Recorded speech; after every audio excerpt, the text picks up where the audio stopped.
guys, welcome back. This is Jenny from Polly's Paper Studio, and this beautiful bonanza of blooms is part of my May design team allotment from Really Reasonable Ribbon. Why do I have so many flowers? Because I love them all. So I'm just going to show you them without the plastic this time because quite honestly, when I edit the videos, that crinkly noise makes my eyeball twitch.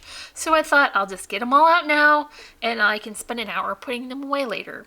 Okay, so my first flower that I've got are the baby blue cherry blossoms. So this is a pack of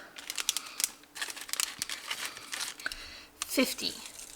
There are so many of them in here. These are absolutely gorgeous, and this color is going to be perfect for all of your spring and summer projects. Almost shabby chic. I think you can get away with that for shabby chic. And they just have the blooms. I cut them off generally and add them as a flat piece to my projects. So this is a set of 50. The next set is a 50 also, and this is more chrysanthemums, and I'll show you why in a minute, because I know you guys are saying, oh, Ginny always gets chrysanthemums. Why is that?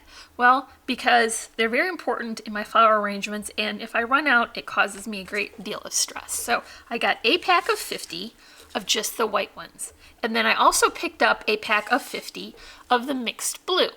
So it has the darker colors. This is sort of navy, lighter blue, baby blue, and almost a teal. So this has a couple of white ones in it, and that is a pack of 50 also.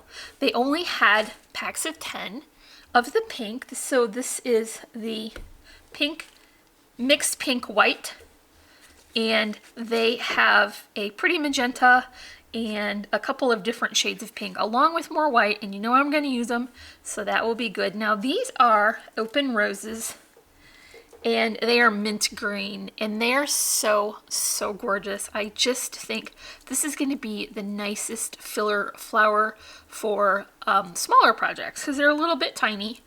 That color is really lovely.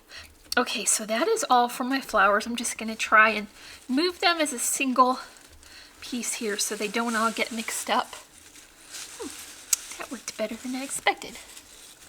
Got the May Ribbon Club assortment, and you may notice that I've already gotten into it, and I am showing you this when I generally don't in my allotment videos because this was last month's allotment, because I have gotten so far behind on my videos that I literally have to do last month's before I can start this month's. Basically what I do when I get new supplies in is put them in a bin, so in case I need to promote them or share them on a video, I will have all the pieces together, and that bin is full because it also has this month's assortment in it. So I need to share all this and then put it all away and make room for more new goodies. So this is that patriotic collection. You will see many projects with this coming up on our A Really Reasonable Ribbon blog hop, and that is on the 13th, and I created a card, and I used quite a few of these different patterns, so I'll be excited to share that. Now, I've got a couple of other things here. This is some twine, and it's very metallic. What I like about it is that it's kind of stiff, so this is going to hold a bow shape very well, or if you put it, for instance, in the top of a tag, it's really going to hold its shape. So there are 10 yards in here, and that will go a long way. I'm not sure if everyone has had a chance to check through the embellishments at Really Reasonable Ribbon, but they do have a fair amount of beautiful add-ons that you can put with your projects. So these are flat back white pearls, and I'm going to add them just like I would an adhesive back pearl that you would get on a strip. I think this Tombow Mono Multi Glue will work great for keeping that non-porous surface glued down, or you could use glitter glue. Mine is plugged, so I won't be using that, but there are 100 in this package. That's a really good value, and this is a nice size. Sometimes the multi-packs of the adhesive pearls have a wide range of sizes, and many of them are very small. So if you tend to like this size, they run out quickly. So this will be a good addition to fill in that assortment that I already have of the smaller ones. Okay, so I mentioned before that I was going to share why I get so many chrysanthemums. So here is a quick version of a Ginny floral arrangement, and I like these 4 cards and tags and mini albums. So just about anything this will work for.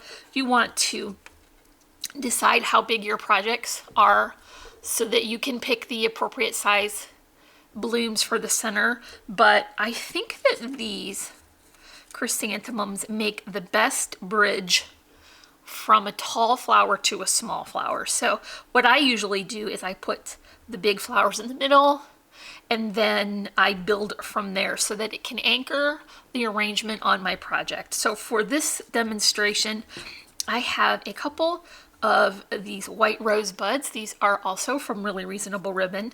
2 sets of those, and I would normally clip these ends before I started my arrangement, but I forgot to bring my scissors downstairs. So I'm just going to lay these on, and hopefully they will be not moving around too much. So I like to finish the ends of my arrangement with a smaller flower. So I like to put in 2 sets of 2 of these rose buds. She also has pinks and reds and a really beautiful peach color, which I've used a lot for fall cards. They're really beautiful. And then here are some more roses. Sometimes I peel the green part off if it doesn't match the foliage that I want to add, which is typically like die cut. I use different leaves and skeleton leaves and kind of build up a foliage arrangement as well. So sometimes I take these off and sometimes I don't. But usually I start by gluing them together. So they're just sort of one large unit, and I glue them on the sides so they kind of stick together as such. And then you can tip them over and add your adhesive to the back as well, and then stick them down. So this would be an anchor for the flower arrangement, and obviously you would work on the size that you are using for your project.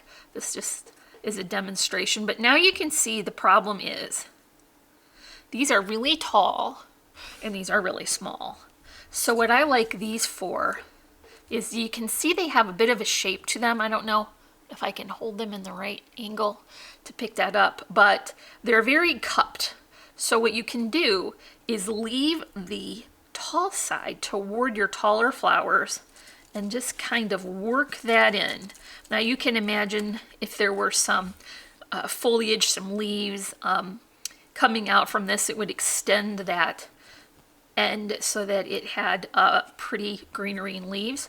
But now you can see, look, I've got all the way from that big middle flower to the very small rosebuds. So do one for each side. Obviously this would stick together better if I had glue on them. But now you can see that this arrangement makes sense because it has a gradual rise from the smaller flowers up across the middle and then back down again. So this is the best bridge, in my opinion, to get to those arrangement ends. And I really think this is even a really nice color arrangement here with the white because of that multicolor rose in the middle. So that is why I need all of the chrysanthemums I can get, because I do make a fair few flower arrangements every day, and that is the best place to get them, at Really Reasonable Ribbon. So that is all for my Happy Mail from Really Reasonable Ribbon. Remember, this is May. I'll have another share coming up for my June Happy Mail, because I already have it. That's how far behind I am. Coming up very soon. So if you enjoyed this video, make sure you give me a like and leave me a comment. Don't forget to subscribe, and I will catch you guys in the next video.